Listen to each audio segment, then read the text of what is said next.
दोस्तों, पिछली एक वीडियो में हमने जाना किस तरह संताजी और धनाजी ने अपने शौर्य और साहस के बलबूते पर औरंगजेब की मुगल संतुलन में भयंकर तबाही मचा दी और अपने ही लोगों की गद्दारी के कारण संताजी जैसे घुरपड़े महान योद्धा मराठा साम्राज्य को खोना पड़ा। इस घटना के तुरंत 4 साल बाद मराठा साम्राज्य के छत्रपति यानी राजा राम महाराज की निरंतर भागदौड़ और लगातार मुगलों के साथ संघर्ष होने के कारण तबीयत खराब हुई और 3 मार्च ईस्वी सन 1700 को हेगड़ पे उनका देहांत हो गया।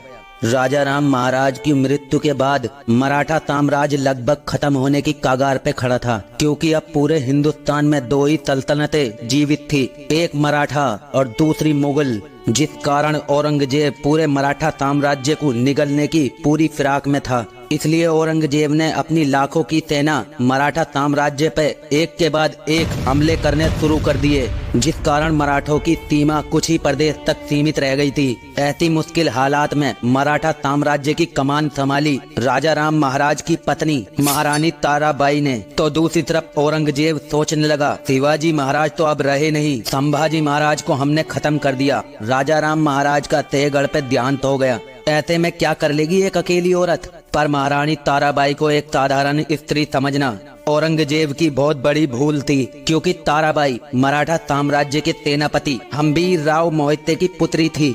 इसलिए उन्हें बचपन से ही राजनीति की कला और युद्ध नीति की कला विरासत में मिली थी। इसलिए तारा रानी ने हार नहीं मानी और अपने साथ धनाजी जाधव, उदाजी चौहान, चंद्रसेन जाधव, कान्होजी आंग्रे, बालाजी विश्वनाथ जैसे महान सरदारों को इकट्ठा किया और भद्रकाली का अवतार लिए हर हर महादेव की गूंज के साथ मुगल सेना का सफाया कर दिया। और वो यहीं पर रुकी नहीं, उन्होंने मुगलों से सिंहगढ़, राजगढ़, पन्हाला, पावनगढ़, स्वतंत्रगढ़ जैसे एक से बढ़िया एक किले को जीतने लगी। उन्हें फिर से मराठा राज्य में शामिल कर लिया। इस तरह महाराणा ताराबाई के नेतृत्व में मराठा साम्राज्य नई बुलंदियों को छू रहा था। अब बारी थी मुगल सल्तनत में मराठा का परचम लहराने की। पर संताजी घुरपड़े की मृत्यु के बाद सिर्फ एक ही ऐसा नाम था जो मुगलों को ठिकाने लगा सकता था, और वो वीर योद्धा का नाम था धनाजी जाधव, जिन्होंने अपने शौर्य और साहस के बलबूते पर मराठा साम्राज्य के लिए गुजरात के दरवाजे खोल दिए, जो मराठा साम्राज्य के लिए अगले सरसेनापति बने।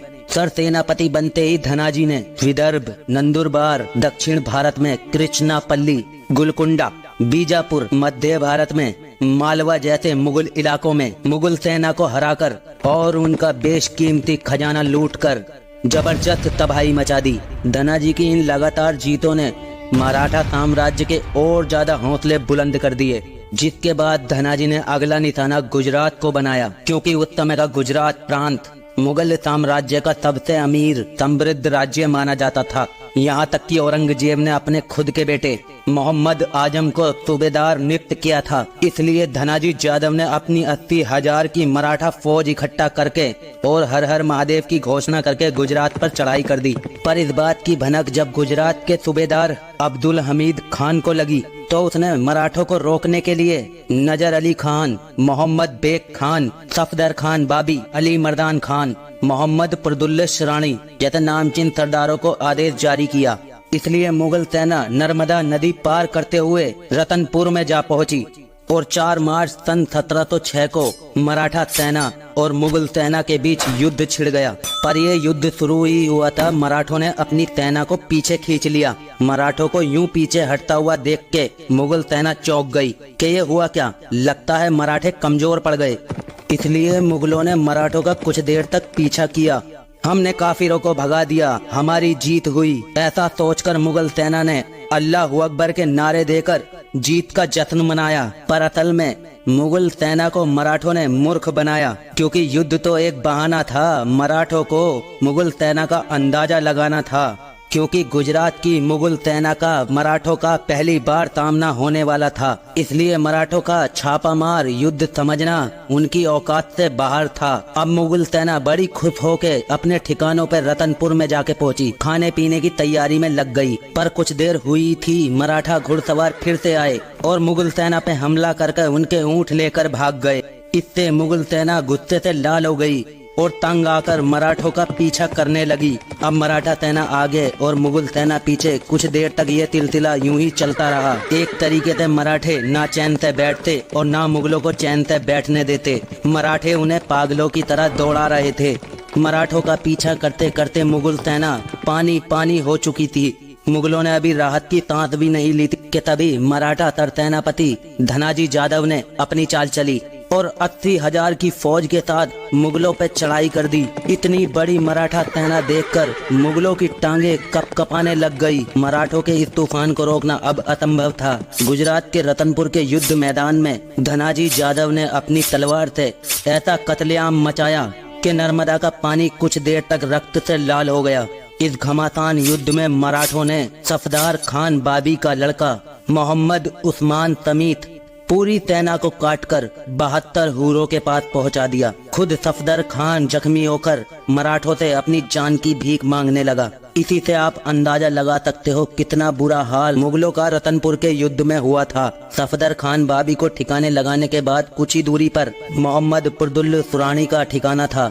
मराठों ने उसे भी नहीं छोड़ा और हर हर महादेव की ललकारे देकर उसकी सेना को इतना जबरदस्त तोड़ा कि अपनी जान बचाने के लिए पुरदल सुरानी नर्मदा नदी में कूद गया। पुरदल सुरानी तो किसी तरह जान बचाकर भाग गया, पर नजर अली खान बाकी मुगल सेना का बचना असंभव था, क्योंकि मराठे रुकने का नाम ही नहीं ले रहे थे। जो भी मुगल सैनिक मराठों के झपेटे में आते, मराठे उनकी गर्दन काटकर सीधा अल्लाह के पास पहुंचा देते। ये भयानक मौत का मंजर देखकर नजर अली खान का दिमाग रास्ते से ही फिर गया। उसने अपने ही खेमे जला डाले। आधे से ज्यादा मुगल सेना मराठों के हाथ खूनी तलवार से कट चुकी थी। भूख प्यास से तरस मुगल सेना को पानी मिलना तक मुश्किल हो गया था। इसलिए मुगल सेना पानी पीने के लिए अपना लाव लश्कर पीछे छोड़कर नर्मदा की तरफ भागने लगे।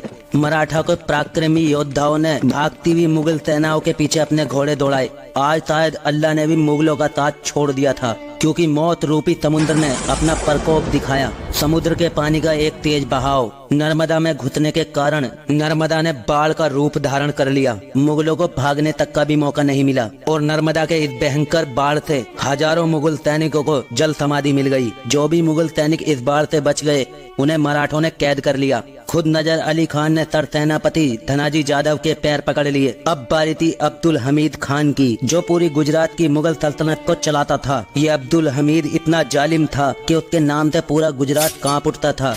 पर रतनपुर में मुगलों की हार सुनकर उसे गहरी चोट लगी और उसने कसम खा ली मराठों का नामो निशान मिटाने की। इसलिए उसने अगले ही दिन एक से बढ़कर एक मुगल सरदारों को इकट्ठा किया और अपना हजारों लश्कर लेकर अहमदाबाद से निकल पड़ा। हमीद खान को अपनी तरफ आता देखते हुए मराठे सतर्क हो गए और तुरंत ही नर्मदा नदी को पार करते हुए बाबा पियार के घाट पे पहुंचे, जहां पे हमीद खान अपना डेरा डाल के बैठा हुआ था। रात के घंघोर अंधेरे में अयाती में पड़ी मुगल सेना पर मराठे आंधी की तरह टूट पड़े। मुगल छावनी में घुसकर मराठों ने ऐसा कत्लेआम मचाया कि आधे से ज्यादा मुगल सेना को मौत के घाट उतार दिया। मध्य रात्रि से लेकर दोपहर तक मुगलों के कई ताकतवर सूरमा काटे जा चुके थे।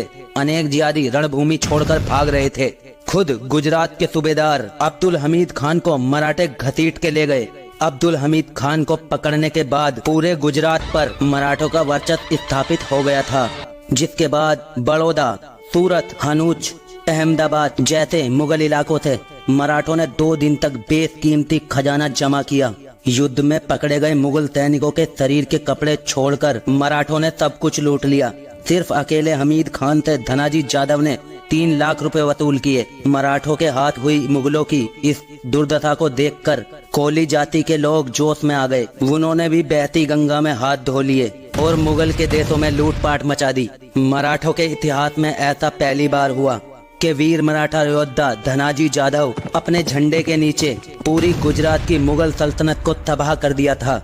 गुजरात के इस युद्ध अभियान में धनाजी ने मुगल सल्तनत से 8 लाख रुपए से ज्यादा की धनराशि जमा की, जो कि उस समय बहुत बड़ी रकम थी। गुजरात में हुई मुगलों की बदतर हालत देखकर वहाँ के मोहम्मदन मौलवियों ने औरंगजेब को खत लिखा। खत पढ़कर औरंगजेब गुस्से से लाल हो गया, पर पछताने के सिवा वो कर भी क्या सकता था। अब बहुत देर हो चुकी थी, क्योंकि मराठा साम्राज्य की इस छोटी सी चिंगारी ने अब आग का रूप ले लिया था। जल्द ही मराठे दिल्ली में घुसकर मुगलों को मारने वाले थे। अगर ये कहानी आपके दिल को छू गई हो तो एक लाइक जरूर करें और खास हिस्ट्री को सब्सक्राइब करके ऐतिहासिक सफर का हिस्सा बने। कमेंट में अपनी राय लिखें और अपने दोस्तों में शेयर करें, क्योंकि आपका एक क्लिक हमें और भी सच्ची कहानियां लाने की ताकत देता है। जय हिंद दोस्तों, फिर मिलते हैं अगली कहानी के साथ एक और सच्ची घटना लेकर।